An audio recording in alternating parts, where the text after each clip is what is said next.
Hello my dear students, welcome to PWKCD channel. ನನ್ನ ಹೆಸರು Ashok S K, ನಾನು ನಿಮ್ಮ ಫಿಸಿಕ್ಸ್ ಟೀಚರ್. ಸ್ಟೂಡೆಂಟ್ಸ್, ಇವತ್ತಿನ ಸೆಷನ್ ಅಲ್ಲಿ ನಾವು ಲಕ್ಷ್ಯ KCET 2027 ಕಂಪ್ಲೀಟ್ ರೋಡ್ ಮ್ಯಾಪ್ ನ ನೋಡೋಣ with respect to physics. Okay, ನೀವು ಹೇಗೆ ಓದಬೇಕು, ಬ್ಯಾಚ್ ನ ಹೇಗೆ ಯುಟಿಲೈಸ್ ಮಾಡ್ಕೊಳ್ಬೇಕು ಎಲ್ಲನೂ ಸಹಿತ ಡಿಸ್ಕಸ್ ಮಾಡ್ತಾ ಹೋಗೋಣ. Okay, so without wasting time let's get in the topic. Yes, so topic is the Lakshya KCET 2027 complete road map. Done? Yes sir. The very first thing, ಈ ಲಕ್ಷ್ಯ KCET 2027 ಅನ್ನೋದು it is a long batch, long term batch ಅಂತ ಹೇಳ್ಬೋದು. Like ಇವಾಗ start ಆದ್ರೆ ನಿಮಗೆ ಮುಗಿಯೋದು November ಅಥವಾ December ಅಲ್ಲಿ ಮುಗಿಯುತ್ತೆ. Okay, it is not like a crash course. So ಅದಕ್ಕೆ ನಿಮಗೆ ಮೋಟಿವೇಶನ್ ಬದಲು discipline is very important. So crash course ಗಳಾದ್ರೆ ಅಥವಾ ಶಾರ್ಟ್ ಟರ್ಮ್ ಕೋರ್ಸ್ ಗಳಾದ್ರೆ ಅಲ್ಲಿ ನಿಮಗೆ ಮೋಟಿವೇಶನ್ ಬೇಕು, ಬಿಕಾಸ್ ಟೈಮ್ ಇಸ್ ಲೆಸ್.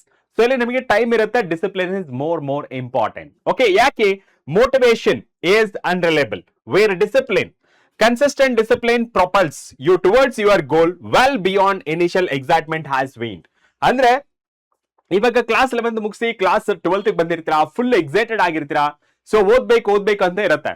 ಅಲ್ಲಿ ನಿಮಗೆ ಶಾರ್ಟ್ ಟೈಮ್ಗೆ ಮೋಟಿವೇಶನ್ ಇರುತ್ತೆ, ಓದ್ಬೇಕು, ಚೆನ್ನಾಗಿ ರ್ಯಾಂಕ್ ತಗೋಬೇಕು ಎಲ್ಲ ಇರುತ್ತೆ. ಬಟ್ ಲೇಟರ್ ಆನ್ ನಿಮಗೆ syllabus keep on increasing. Chapter 1 ಮುಗಿಯುತ್ತೆ, ಚಾಪ್ಟರ್ 2 ಮುಗಿಯುತ್ತೆ, ಚಾಪ್ಟರ್ 3 ಮುಗಿಯುತ್ತೆ. ಅವಾಗ ಸಿಲೆಬಸ್ ಜಾಸ್ತಿ ಆಗ್ತಾ ಹೋದಾಗ ನಿಮ್ಗೆ ಇಂಟ್ರೆಸ್ಟ್ ಸಹಿತ ಕಮ್ಮಿ ಆಗುತ್ತೆ, if you not understand the concepts.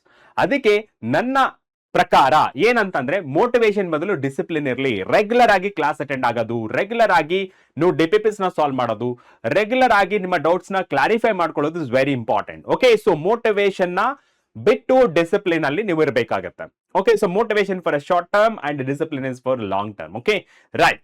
So next one ನೋಡಿದ್ರೆ ದಟ್ ಈಸ್ ಲಕ್ಷ್ಯ KCET 2027 ಅಂದ್ರೆ ಮೇನ್ ಆಗಿ ಯಾವ ಬ್ಯಾಚ್.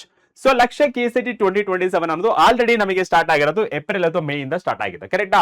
ಅಂಡ್ ಇದು ಕಂಪ್ಲೀಟ್ ಆಗೋದು ನವೆಂಬರ್ ಅಥವಾ December based on the subject. Okay, so ಇಲ್ಲಿ ನಿಮಗೆ ಈ ಲಕ್ಷ್ಯ KCET 2027 ಅನ್ನೋ batch it is completely related to boards as well as competitive exam, that is a KCET. Right, ಇದರಲ್ಲಿ ಏನೇನಿರುತ್ತೆ? ಏಮಿಂಗ್ KCET 2027, ಯಾರು 2027 KCET ಎಕ್ಸಾಮ್ ಬರೀಬೇಕು ಅಂತ ಅನ್ಕೊಂಡಿರ್ತಾರ ಅವರಿಗೆ ಈ ಬ್ಯಾಚ್ ಆಗಿರುತ್ತೆ. ಅದರ ಜೊತೆ ಸರ್ ನನಗೆ ಬೋರ್ಡ್ಸ್ ಸಹ ನನಗೆ ಬ್ಯಾಚ್ ಹೆಲ್ಪ್ಫುಲ್ ಆಗಬೇಕು ಅಂತಂದ್ರೆ ಅವ್ರಿಗೂ ಸಹ ಹೆಲ್ಪ್ಫುಲ್ ಆಗುತ್ತೆ. We will be covering second PC board exam also. Okay, so board exam ಬೇಕಾಗಿರುವಂತ ಕಂಟೆಂಟ್ ಸಹಿತ ಕವರ್ ಮಾಡ್ತೀವಿ with add on features like ನಿಮಗೆ 3D ಮಾಡೆಲ್ಸ್ ಅಂತ ಬರುತ್ತೆ, ಆನಿಮೇಷನ್ಸ್ ಅಂತ ಬರುತ್ತೆ. ಸೊ ಎಲ್ಲಾ ಫೆಸಿಲಿಟೀಸ್ ನಿಮ್ಮ ಲಕ್ಷ್ಯ KCET 2027 ಅಲ್ಲಿ ಈ ಬ್ಯಾಚ್ ನಲ್ಲಿ ಇರುತ್ತೆ. Done.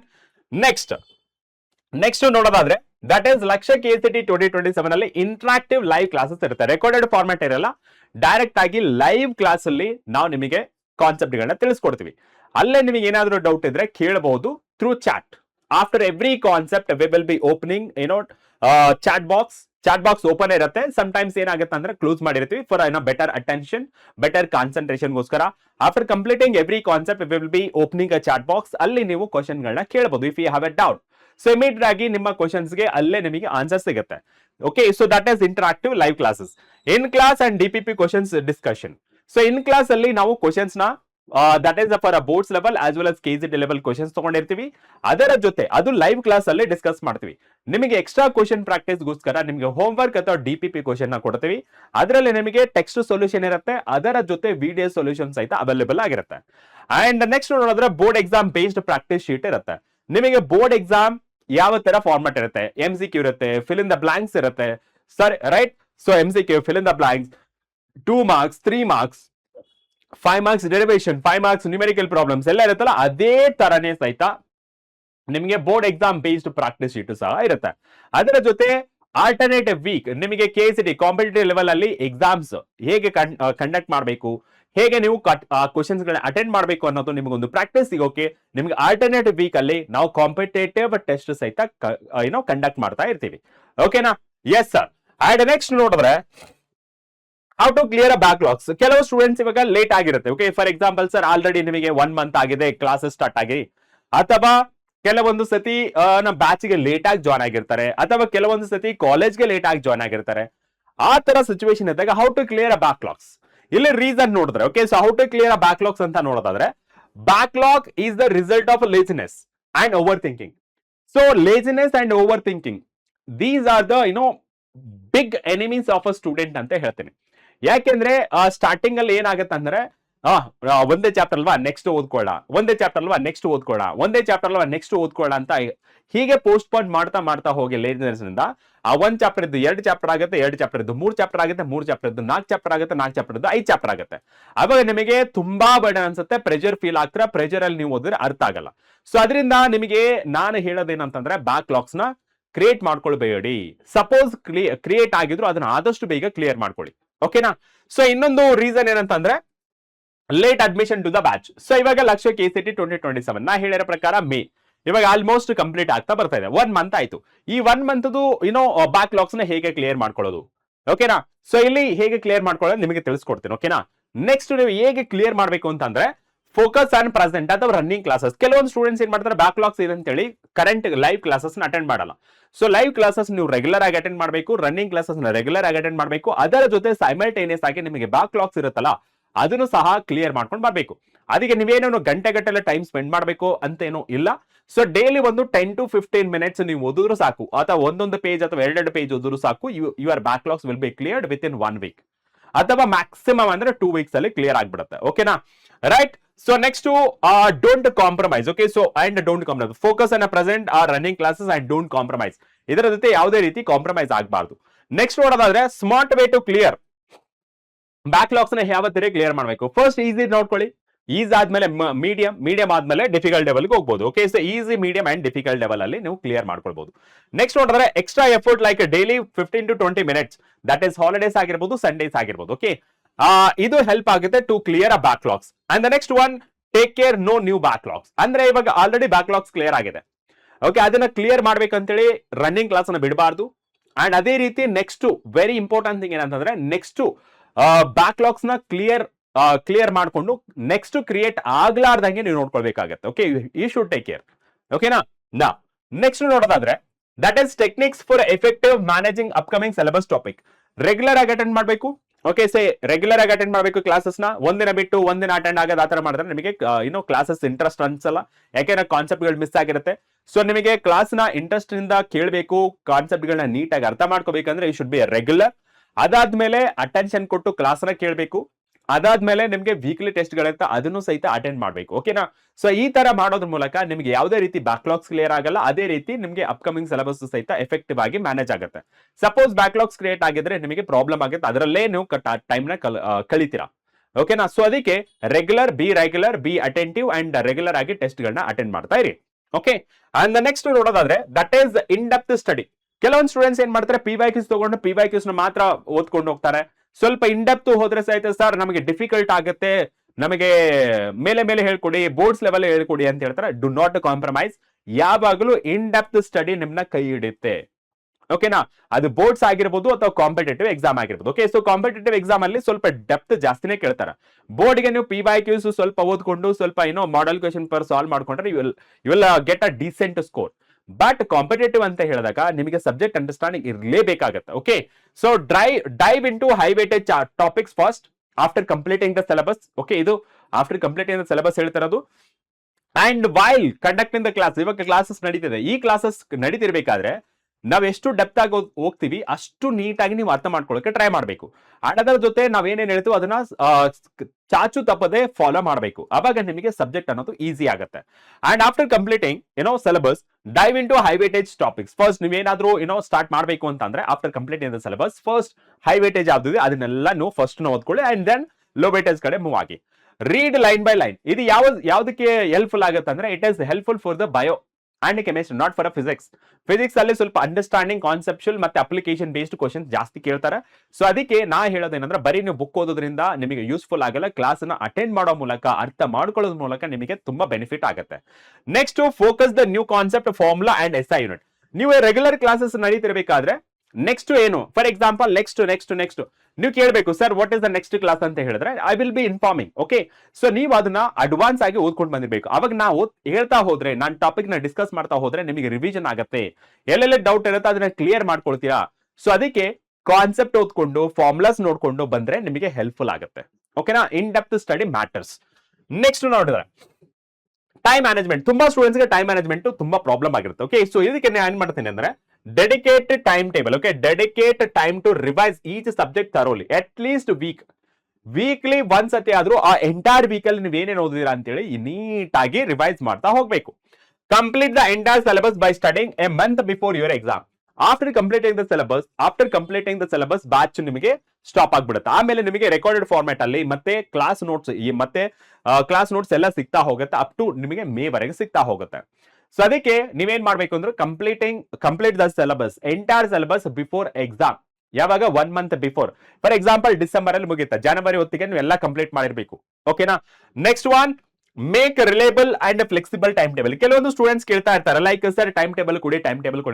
Definitely I will give. Okay, so ಅದು ನಿಮಗೆ ವರ್ಕೌಟ್ ಆದ್ರೆ ವೆಲ್ ಅಂಡ್ ಗುಡ್.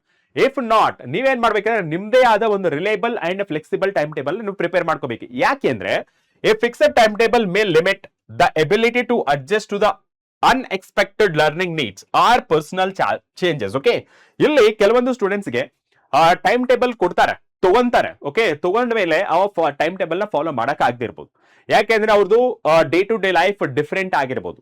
ಓಕೆನಾ, ಕಂಪೇರ್ ಟು ಅದರ್ ಸ್ಟೂಡೆಂಟ್ಸ್. ಅದಕ್ಕೆ ನಾ ಏನ್ ಹೇಳೋದಂತ, ನಿಮ್ದೇ ಆದಂತ ಒಂದು ಟೈಮ್ ಟೇಬಲ್ ನ ಕ್ರಿಯೇಟ್ ಮಾಡ್ಕೊಳ್ಳಿ, ಅದನ್ನ ಫಾಲೋ ಮಾಡಿ ಅಂತ ಹೇಳ್ತಿರೋದು. ಓಕೆನಾ. ನಾ ನೆಕ್ಸ್ಟ್ ಒನ್ ನೋಡಿದ್ರೆ that is don't fall back, ask away. ನಿಮ್ಗೆ ಏನಾದ್ರೂ ಕ್ವಶನ್ಸ್ ಅಂದ್ರೆ ಇಮಿಡಿಯೇಟ್ ಆಗಿ ಕೇಳ್ಬಿಡಿ. ಓಕೆನಾ. Feel free to ask any questions without hesitation that is related to subject. Seeking clarification is essential part of the learning. ನಿಮ್ಗೆ ಏನಾದ್ರೂ ಒಂದು ಟಾಪಿಕ್ ಬಗ್ಗೆ ಕ್ಲಾರಿಟಿ ಸಿಗ್ಲಿಲ್ಲ ಅಂದ್ರೆ ಇಮಿಡಿಯೇಟ್ ಆಗಿ ಕೇಳಿ ಕ್ಲಾಸ್ ಅಲ್ಲೇ. ನಿಮಗೆ ಏನಾದ್ರೂ ಆ ಡೌಟ್ ಹಾಗೆ ಉಳ್ಕೊಂಡ್ರೆ ನೆಕ್ಸ್ಟ್ ಏನ್ ಮಾಡಬೇಕು, ನಿಮಗೆ ಅಪ್ಕಮಿಂಗ್ ಟಾಪಿಕ್ ಗೆ ತೊಂದರೆ ಆಗ್ಬಹುದು. ಅದಕ್ಕೆ ಸಪೋಸ್ ಆ ಕ್ಲಾಸ್ ನಲ್ಲಿ ನಿಮ್ಗೆ ಆನ್ಸರ್ ಸಿಗ್ಲಿಲ್ವಾ, ನೆಕ್ಸ್ಟ್ ಕ್ಲಾಸ್ ನಲ್ಲಿ ಕೇಳಿ, ನೆಕ್ಸ್ಟ್ ಕ್ಲಾಸ್ ನಲ್ಲಿ ಆನ್ಸರ್ ಮಾಡೇ ಮಾಡ್ತಾರೆ. ಓಕೆ, ಸೊ ಅದೇ ಕ್ಲಾಸ್ ನಲ್ಲಿ ಆನ್ಸರ್ ಮಾಡಕ್ಕೆ ಟ್ರೈ ಮಾಡ್ತಾರೆ. If it was not possible, okay, ಅವಾಗ ನೀವೇನ್ ಮಾಡ್ಬೇಕು, ನೆಕ್ಸ್ಟ್ ಕ್ಲಾಸ್ ನಲ್ಲಿ ಆದ್ರೂ ಟೀಚರ್ ಕೇಳ್ಕೊಂಡು ಅದನ್ನ ಕ್ಲಾರಿಫಿಕೇಶನ್ ತಗೊಳ್ಳಿ. ಓಕೆನಾ. Next one, process your enquiry contribute to deeper understanding of the subject. Okay, so ನಿಮಗೆ ಏನಾದ್ರೂ ಡೌಟ್ ಬಂತು, ಕ್ಲಾರಿಟಿ ಸಿಗ್ಲಿ ಅಂದ್ರೆ ಕೇಳಿದ್ರೆ ನಿಮಗೆ ಏನಾಗುತ್ತೆ, ಅವಾಗ ನಿಮಗೆ ಸೊಲ್ಯೂಷನ್ ಸಿಕ್ಕಿದ್ರೆ ನಿಮಗೆ ಅಂಡರ್ಸ್ಟ್ಯಾಂಡಿಂಗ್ ಬೆಟರ್ ಅಲ್ಲ ಆಗುತ್ತೆ, ನಿಮಗೆ ಚೆನ್ನಾಗಿ ಅರ್ಥ ಆಗ್ತಾ ಹೋಗುತ್ತೆ. ಓಕೆ, ಸೊ ಸ್ಟೇ ಇನ್ಫಾರ್ಮ್ಡ್ ಅಂದ್ರೆ ಎಲ್ಲ ಟಾಪಿಕ್ ಬಗ್ಗೆ ನೀಟಾಗಿ ಅರ್ಥ ಮಾಡ್ಕೊಂಡು ಹೋಗ್ಬೇಕು. How to use DPPs and use them along with the lectures and class notes for the batch test. ಇಲ್ಲಿ ಲಕ್ಷ್ಯ KCET 2027 ಬ್ಯಾಚ್ ಸ್ಟೂಡೆಂಟ್ಸ್ ನಾ ಹೇಳೋದೇನಂದ್ರೆ, ನಾನು ಫಾರ್ ಎಕ್ಸಾಂಪಲ್ ಇವತ್ತು ಕ್ಲಾಸ್ ಮಾಡಿದೀನಿ ಅಂತಂದ್ರೆ ನೀವು DPPs ನ ನೆಕ್ಸ್ಟ್ ಡೇ ಸಾಲ್ವ್ ಮಾಡಿ, ಅವತ್ತೇ ಸಾಲ್ವ್ ಮಾಡಕ್ಕೆ ಟ್ರೈ ಮಾಡಿ. ಯಾವ್ದಾದ್ರು ಸಾಲ್ವ್ ಮಾಡಕ್ಕೆ ಟ್ರೈ ಮಾಡಿದಾಗ ನಿಮ್ಗೆ ಯಾವ್ದಾದ್ರು ಕ್ವಶನ್ ಸಾಲ್ವ್ ಆಗ್ಲಿಲ್ಲ, ಅವಾಗ ನೀವು ವರಿ ಆಗ್ಬಾರ್ದು, ನೆಕ್ಸ್ಟ್ ಕ್ಲಾಸ್ ವರೆಗೆ ವೇಟ್ ಮಾಡಿ. ಯಾಕೆಂದ್ರೆ ಸಮಟೈಮ್ಸ್ ಏನಾಗುತ್ತೆ, ನಾವು ಅನ್ಕೊಂಡಿರೋ ಟಾಪಿಕ್ಸ್ ಗಳನ್ನ ಕವರ್ ಮಾಡದೇ ಇರಬಹುದು. ಯಾಕೆಂದ್ರೆ due to so many questions. Okay, so ಯಾಕೆ ಅಂತಂದ್ರೆ ಸ್ಟೂಡೆಂಟ್ಸ್ ಪದೇ ಕ್ವಶನ್ಸ್ ಕೇಳ್ತಾ ಇರ್ತಾರೆ, ಅದಕ್ಕೆ ಆನ್ಸರ್ ಮಾಡೋ ಬರದಲ್ಲಿ ಸ್ವಲ್ಪ ಟೈಮ್ ಅದರಲ್ಲೇ ಹೋಗ್ಬಿಡುತ್ತೆ. ಅವಾಗ ನಾವು ಅನ್ಕೊಂಡಿರೋ ಸಿಲೆಬಸ್ ಕಂಪ್ಲೀಟ್ ಮಾಡಕ್ಕೆ ಆಗ್ದಿರ್ಬೋದು ಆ ಪರ್ಟಿಕ್ಯುಲರ್ ಸೆಷನ್ಗೆ. ಅಲ್ಲಿ ಆ ಎಕ್ಸ್ಟ್ರಾ ಕ್ವಶನ್ಸ್ ಬಂದಿರುತ್ತಲ್ಲ, ಅವಾಗ ನಿಮಗೆ ಬಂದಿಲ್ಲ ಅಂತ ಬೇಜಾರಾಗಬಾರ್ದು. ನೆಕ್ಸ್ಟ್ ಸೆಷನ್ ವರೆಗೆ ವೇಟ್ ಮಾಡಬೇಕು. ಅಂಡ್ ಎವ್ರಿ ಸಂಡೇ ಅಥವಾ ಆ ವೀಕ್ ನಲ್ಲಿ ಯಾವ್ದಾದ್ರು ಒಂದು ರಜೆ ಸಿಕ್ಕರೆ, ಅದು ಸರ್ ಯೂಶುವಲಿ ಸಂಡೇನ ಇರುತ್ತೆ, ಆ ಸಂಡೇ ನೀವು ಎಲ್ಲಾ DPPs ನ ಸಾಲ್ವ್ ಮಾಡಬೇಕು ಅಲಾಂಗ್ ವಿತ್ ದ ಲೆಕ್ಚರ್ಸ್. ಓಕೆನಾ. ಅದೇ ರೀತಿ ನೆಕ್ಸ್ಟ್ ನೋಡ್ತಾ ಇದ್ರೆ ಲೆಕ್ಚರ್ ನೋಟ್ಸ್ ಸಹಿತ ನೀಟಾಗಿ ಡೇ ಟು ಡೇ ಲೈಫ್ ಅಲ್ಲಿ ರಿವಿಷನ್ ಮಾಡ್ತಾನೆ ಹೋಗ್ಬೇಕು. ನೆಕ್ಸ್ಟ್ ನೋಡ್ತಾ ಹೋದ್ರೆ that is solve mock test paper, take multiple part. ನೀವು ಪಾರ್ಟ್ ಟೆಸ್ಟ್ ಗಳು ನಡೀತಿದೆ. After completing the syllabus full length test start ಆಗುತ್ತೆ. To improve speed and accuracy. ಯಾಕೆ ಟೆಸ್ಟ್ ಗಳು ತಗೋಬೇಕು, ಇಂಪ್ರೂವ್ ಸ್ಪೀಡ್ ಅಂಡ್ ಅಕ್ಯುರಸಿಗೋಸ್ಕರ, ಮತ್ತೆ analyse mistakes and revise weak areas. Okay, ಅಂದ್ರೆ ನೀವು ಮಿಸ್ಟೇಕ್ ಎಲ್ಲಿ ಮಾಡ್ತಾ ಇದ್ದೀರಾ, ನೀವು ಯಾವ ಏರಿಯಾದಲ್ಲಿ ವೀಕ್ ಇದ್ದೀರಾ ಅನ್ನೋದು ತಿಳ್ಕೊಳಕ್ಕೆ ನಿಮಗೆ ಮಾಕ್ ಟೆಸ್ಟ್ ಅನ್ನೋದು ತುಂಬಾ ಹೆಲ್ಪ್ಫುಲ್ ಆಗಿರುತ್ತೆ. Okay, so mock test papers are your best friends. Again I am telling you. Okay, ನಾ ನೆಕ್ಸ್ಟ್ ಒನ್ ನೋಡಿದ್ರೆ solve MCQs and PYQs. Solve chapter wise MCQs after completing the syllabus, ಅಥವಾ every chapter complete ಆಗ್ತಾ ಹೋದಾಗ ಆ ಚಾಪ್ಟರ್ದು MCQs ಮತ್ತೆ PYQs solve ಮಾಡ್ತಾ ಹೋಗಿ.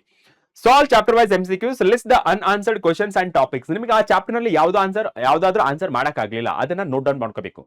And solve the last 10-year question paper, that is a proper time management. Okay, so 10 years question paper ನ ನೋಡ್ಕೊಳ್ಬೇಕು as per the latest syllabus. ಕೆಲವೊಂದು ಸ್ಟೂಡೆಂಟ್ಸ್ ಮಾಡ್ತಾರೆ, ಎಲ್ಲ ಕ್ವಶನ್ ಪೇಪರ್ ತಗೊಂತಾರೆ, ಬಟ್ ಅದು ಔಟ್ ಆಫ್ ಸಿಲೆಬಸ್ ಇರುವಂತ ಕ್ವಶನ್ಸ್ ಇರುತ್ತೆ. As per the latest syllabus ಪ್ರಕಾರ ನೀವು ಕ್ವಶನ್ಸ್ ನ ಎಕ್ಸ್ಟ್ರಾಕ್ಟ್ ಮಾಡ್ಕೊಳ್ಬೇಕು. ಅಂಡ್ ನಿಮಗೆ ಮೊದಲು ಹೇಳಿದಾಗೆ list the unanswered questions and topics ಅಂತ ಹೇಳ್ತಾನ, ಅವಾಗ ನೀವೇನ್ ಮಾಡ್ಬೇಕು ಅಂತಂದ್ರೆ ಯಾಕೆ ತಪ್ಪಾಯ್ತು, ಯಾಕೆ ಆನ್ಸರ್ ಮಾಡಕ್ ಆಗ್ಲಿಲ್ಲ, ಕಾನ್ಸೆಪ್ಟ್ ಗ್ಯಾಪ್ ಇದೆನಾ ಅಥವಾ ಅಂಡರ್ಸ್ಟ್ಯಾಂಡಿಂಗ್ ಗ್ಯಾಪ್ ಇದೆನಾ, ಈ ಎಲ್ಲಾನು ಅನಾಲಿಸಿಸ್ ಮಾಡ್ತಾ ಹೋಗ್ಬೇಕು. Done? Yes sir. And next ನೋಡ್ತಾ ಹೋದ್ರೆ disconnection. This is most important one. Excessive use of social media during exam can lead to distractions affecting concentration and overall academic performance. Okay, so use ಮಾಡಿ, use ಮಾಡಬೇಡಿ, complete ಆಗಿ use avoid ಮಾಡಿ ಅಂತ ಹೇಳ್ತಿಲ್ಲ, use ಮಾಡಿ but limit ಅಲ್ಲಿರ್ಲಿ, excessive use ಆಗಬಾರ್ದು. Okay, ಯಾಕೆ ಅಂತಂದ್ರೆ excessive use of social media during exam can lead distraction, affecting concentration and overall academic performance. ಓಕೆನಾ, ರೈಟ್. ಸೊ ಈ ನಮ್ಮ ಬ್ಯಾಚ್ ಲಕ್ಷ KCET 2027 ಬ್ಯಾಚ್ ಏನಿದಿಲ್ಲ, ಸೊ ಇವಾಗ ಸದ್ಯಕ್ಕೆ ನಿಮಗೆ ಓಕೆ ಸದ್ಯಕ್ಕೆ 4699 ಗೆ ನಿಮಗೆ ಸಿಗ್ತಾ ಇದೆ. ಈ 4699 ಗೆ ಸಿಗಬೇಕು ಅಂತಂದ್ರೆ ನೀವು ಏನ್ ಮಾಡ್ಬೇಕು, ಕೂಪನ್ ಕೋಡ್ ಯೂಸ್ ಮಾಡಬೇಕು. ಆ ಕೂಪನ್ ಕೋಡ್ ಏನಪ್ಪಾ ಅಂತ ಹೇಳಿದ್ರೆ ಸಮ್ಮರ್. ಓಕೆ ಸರ್, ಸಮ್ಮರ್ 300 ಅಂತ ಯೂಸ್ ಮಾಡಿ. ಓಕೆ ಸರ್, ಸಮ್ಮರ್ 300 ಅಂತ ಕೂಪನ್ ಕೋಡ್ ಯೂಸ್ ಮಾಡಿ. ನಿಮಗೆ ಈ ಬ್ಯಾಚ್ 4699 ಗೆ ನಿಮ್ದು ಹಾಕ್ಸ್ಕೊಳ್ಬಹುದು. ಆಕ್ಚುಯಲ್ ಪ್ರೈಸ್ ಬಂದ್ಬಿಟ್ಟು ಇದು 4999 ಇದೆ. ಈ ಕೋಡ್ ಯೂಸ್ ಮಾಡೋ ಮೂಲಕ ನಿಮಗೆ 4699 ಗೆ ಈ ಬ್ಯಾಚ್ ನ ನಿಮ್ಮದಾಗಿಸ್ಕೊಳ್ಬಹುದು. ಓಕೆನಾ, so if you are aiming for both competitive exam as well as board exam, this batch will be suitable for you. Okay, yes, that's it. ನಿಮಗೆ ಏನಾದ್ರು ಕ್ವಶನ್ ಇದ್ರೆ ಕ್ವಶನ್ಸ್ ನ ಡ್ರಾಪ್ ಮಾಡಿ, ನಮ್ಮ ಟೀಮ್ ನಿಮಗೆ ಕನೆಕ್ಟ್ ಆಗುತ್ತೆ, ಲೈಕ್ ಕಮೆಂಟ್ ಬಾಕ್ಸ್ ನಲ್ಲಿ respond ಮಾಡುತ್ತೆ. ಸೊ ಮತ್ತೆ ನೆಕ್ಸ್ಟ್ ವಿಡಿಯೋ ಜೊತೆ ನಿಮ್ ಮುಂದೆ ಬರ್ತೀನಿ. ಟಿಲ್ ದೆನ್ ಟೇಕ್ ಕೇರ್, ಬಾಯ್.